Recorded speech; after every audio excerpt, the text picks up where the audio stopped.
Hello friends, Sunday காலையில் இன்றைக்கி தங்கச்சி கல்யாணம் முடிஞ்சு விருந்து சாப்பாட்டுக்கான நாள். அதனால் கொஞ்சம் லேட்டாக தான் வந்து எழுந்திரிச்சோம். அண்ட் மார்னிங் என் ஹஸ்பண்டுக்கும் என் பையனுக்கும் வந்து தோசை அண்ட் சட்னி. எந்த ஃப்ரூட்ஸை எப்படி வேணால் சாப்பிட்லான்னு அந்த கிரேப்ஸை மட்டும் அப்படியே கண்டிப்பாக சாப்பிட்றாதீங்க.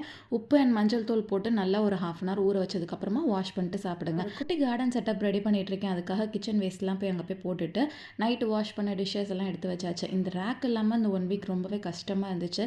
கொஞ்சம் ரொம்ப க்ளம்ஸியாக இந்த மாதிரி இருந்துச்சு கிச்சனு. அதுக்கப்புறம் இது வாங்கி அப்புறம் தான் சூப்பராக ஆர்கனைஸ்ட் ஆகிடுச்சு.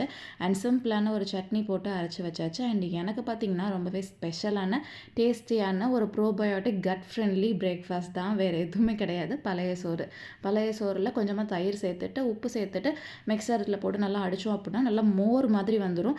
சாப்பிட்றதுக்கு ரொம்பவே ஈஸியாக இருக்கும். டைஜஷனுக்கு நல்லா ஹெல்ப் பண்ணும். மதியானம் விருந்தில் போய் ஒரு பொடி பிடிக்கணும்ல, அதனால் லைட்டாக சாப்பிட்டுட்டு ரெஃப்ரெஷ் ஆகிட்டு கிளம்பியாச்சு. மிச்ச கதையை நாளைக்கு சொல்கிறேன்.